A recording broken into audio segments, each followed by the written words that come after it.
કેમ છો? મજામાં મજામાં જશો. આજના નવા વ્લોગમાં તમારું સ્વાગત છે. નહીં તો તૈયાર થઈ ગયા ને હું બનાવવા મળી રસોઈમાં અડદની દાળ બાફવા મૂકી દીધી છે અને ભાખરીનો લોટ બંધાઈ ગયો અને આ બનાવવાના છે પૌવા બટેટા. તે ડુંગળીને ટમેટા મરચાંને સુધારી નાખું અને નાખી દઉં સુધારશે.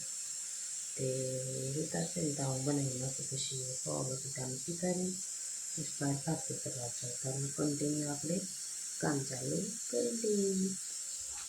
હાલો બધા પૌવા બટેટા ખાવા. પૌવા બટેટા થઈ ગયા, ભાખરી થઈ ગઈ ને દાળ બફાઈ ગયો. દાળ વઘારવાની હું જાઉં છું બહાર ભાખરી કરવા.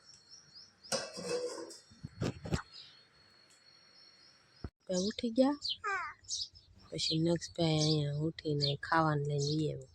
પૌવા બટેટા અને દાળ ને એવું કપાય. હું અહીંયા બનાવું છું ભાખરી. તે ભાખરી બનાવું તે અહીંયા આવ્યો ખાવા લઈ ખવડાવે.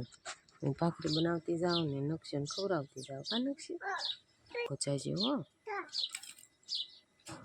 ને ટોળાનું જા આઘો હોઈ જાય તો એ જાય છે. હા તો હાલો હું બનાવી નાખું ભાખરી. નક્ષભાઈ શીરાવા બેઠા છે. હાલો બધા શીરાવા, દાળ ને પૌવા બટેટા, ચા, ચેવડો ને અથાણું. હાલો અમે બધા શીરાવા બે જઈએ. તમારે શીરાવ હોય તો આવી જાઓ. દક્ષુ કે ઉઠીને જો લાગે બહાર દાદાના હારે. હાલો શીરાવા. આમાં ચા પીતી જો નવીન જાતનો ગ્લાસ. બધાને પીવી તો આવી જાઓ. હું એમાં પીવીશું. કેવી લાગી ચા? બધાને પીવી થઈ જાઓ.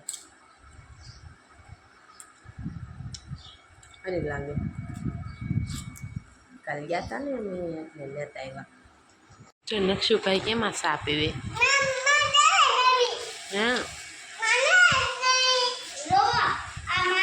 મજા આવે નક્ષુ?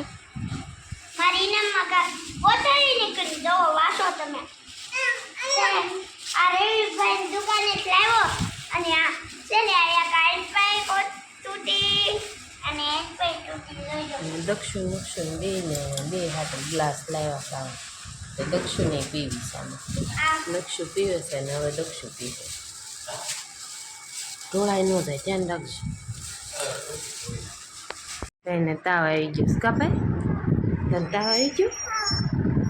દીકરાને તાવ આવી ગયો તો હોઈ ગયો છે છોકરો તો હોઈ જાય. હા તો અમે કામ બામ કરીને નવરા થઈ ગયા અને નક્ષુભાઈને તાવ આવી ગયો, સુઈ ગયો. બાપા હા ઢીલો થઈ ગયો છે. હે હે બાબુ જોતું છે? હે બાબલા જોતા તું આવડા બધા જોતા. એને તાવ આવી ગયો? એને તાવ આવી ગયો એમ કે કપડાં બપડા લઈ લીધા અને લગાવી.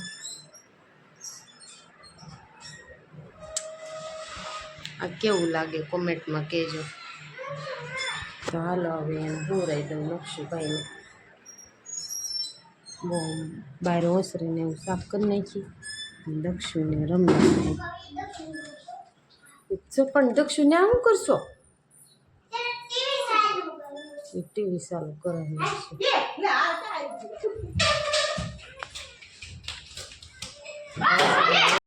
દક્ષુન ભાઈ બનાવ્યો ને ત્યાં દક્ષુ ખાવા દઈ જશે.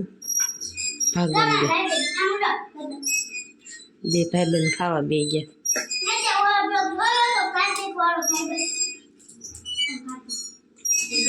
બે વાતો કરતા કરતા ખાય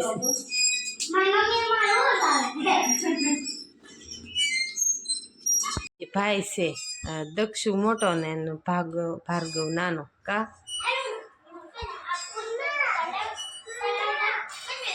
નક્ષભાઈ ઉઠી ગયા ને જો તાવ આવી ગયો. કા નક્ષ તાવ આવી ગયો ને ભાઈ હુતાશે.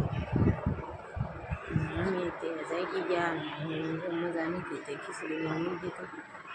હવે કાંઈ બેઠો એટલે માથું દુખે કરે છે. હવે ઝપૂતો છે, આવ ઢીલો થઈ ગયો છે. આવું કન્ટિન્યુ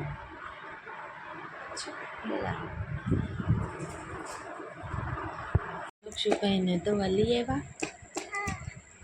લક્ષુભાઈ શેવડો ને ખીચડીને એવું ખાતું. ખીચડી મૂકી આવી કા એ ન ખવાય હવે. એ સવારે એ આખું ભર્યું છે ઢોળાય. તો એ દવા લેવા ને ત્યાં સારું થઈ ગયો, તો તાર ઊભો થઈ ગયો. તો આજનો વિડીયો કેવો લાગ્યો લાઈક કમેન્ટ શેર કરવાનું ભૂલતા નહીં. ફરી મળશું નવા બ્લોગમાં. ત્યાં સુધી જય માતાજી, બાય બાય.